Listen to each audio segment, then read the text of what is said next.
সত্যিই খুব অদ্ভুত, খুব ভালো লাগছে। আমরা জানি যে প্রতি বছরের ন্যায় এই বছরও ইসকনের পক্ষ থেকে রথযাত্রা অনুষ্ঠান শুরু হয়েছে। তো প্রভু শ্রী জগন্নাথ মাসির বাড়ি এসছে।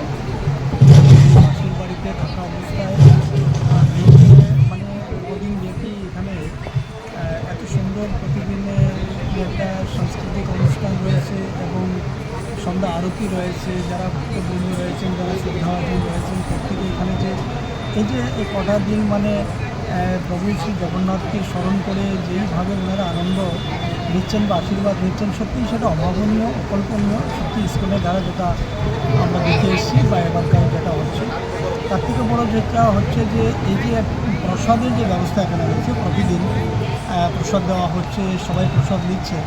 তো অ্যাকচুয়ালি আজকের দিনে এটা সময় উপযোগী, মানে এত বড় যে অনুষ্ঠানটা হচ্ছে খুবই প্রয়োজন রয়েছে। কারণ আমরা জানি ইতিমধ্যে আমাদের এই সনাতন তথা আমাদের এই সংস্কৃতির উপরে বিভিন্নভাবে আঘাত আনার চেষ্টা চলছে এবং সেটাকে এক ধরনের মানে আক্রমণ তার উপরে দিনের পর দিন বেড়েই চলছে।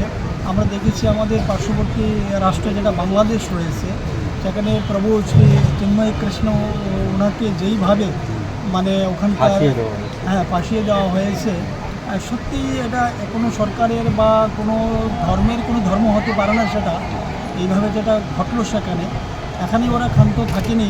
মানে সনাতনীদের বেছে বেছে এইভাবে যেমন মানে পরদেশে হচ্ছে এবং স্বদেশেও আজকে এটা শুরু হয়েছে। তো সেই জায়গাতে দাঁড়িয়ে আমি বলবো সবাই এইভাবে আমাদের এই সনাতনকে রক্ষা করার জন্য যেভাবে প্রভুপাদ যেটা সূচনা বা শুরু করেছিলেন, ওনার যে দূরদর্শিতা আজকে সত্যিই সেটা আমরা দেখছি যে বাস্তবে হচ্ছে এবং ওনার অনুসরণে সবাইকে আসা উচিত এবং এই সনাতন তথা সনাতন এই সংস্কৃতিকে বাঁচিয়ে রাখার জন্য সবাই এখানে যে সহযোগিতা করা আমি মনে করি প্রয়োজন রয়েছে। আমি আজকে এসেছি, খুবই আনন্দ লাগছে, খুব ভালো লাগছে এবং অত্যন্ত আমি খুশি আজকে। আজকের দিনের যে আয়োজন ইসকন শাখায়, আজকের দিনের আয়োজনে সারাদিনব্যাপী কী কী অনুষ্ঠান ছিল? আজকে সকাল থেকে আমাদের মঙ্গলা আরতি, দর্শন আরতি, এই পুষ্প বেশ। আজ দেখলাম জগন্নাথ যে বেশ হয়েছে ফুলের সাজানো হয়েছে জগন্নাথকে, এবং এরপরে দুপুরে আজকে ভোগারতি হয়েছে, প্রায় 1000 লোক প্রসাদ পেয়েছেন, অন্ন, ডাল, সবজি, ফিস প্রসাদ।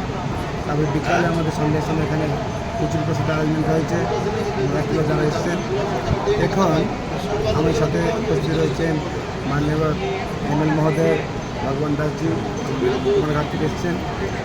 আর তার সাথে রয়েছেন কর্নেল একজন এসছেন, বসে থেকে আমি নামটা বলতে পারিনি, উনি মণিপুরি ব্রাহ্মণ কর্নেল, উনি এসছেন আজকে গেস্ট হয়ে। আর এরপরে এই যে প্রোগ্রাম হবে, এরপরে আমরা জগন্নাথ সম্বন্ধীয় ড্রামা করবো ছোটো করে। আমাদের ইউথ ফোরাম যারা আছে তারা ড্রামা করবে। ড্রামার পরে রয়েছে অর্কেস্ট্রা প্রোগ্রাম। আমাদের ভক্তরা হরিনাম কীর্তন করে, কীভাবে সারা ত্রিপুরাতে ভিন্ন ভিন্ন জায়গায় কীর্তন করে, এখানে আজকে খেলার শো আছে। এটা করে তারপরে আমরা 9:30-10টার সময় প্রোগ্রাম শেষ। জগন্নাথ দেব কবে নিজ বাড়িতে ফিরে যাবে? কালকে, আগামীকাল। আচ্ছা, কটা নাগাদ? কালকে আমাদের বিপ্লব দেব মহোদয় আসবেন, প্রাক্তন মুখ্যমন্ত্রী, বর্তমানে এমপি, উনি আসবেন। আর স্যারকে আমি বলেছি উনিও আসবেন কালকে, কালকে আসতে হবে। আর পাপিয়া দত্ত আসবেন। আর গভর্নর স্যার আসার কথা, এখন কনফার্ম হতে পারছে না।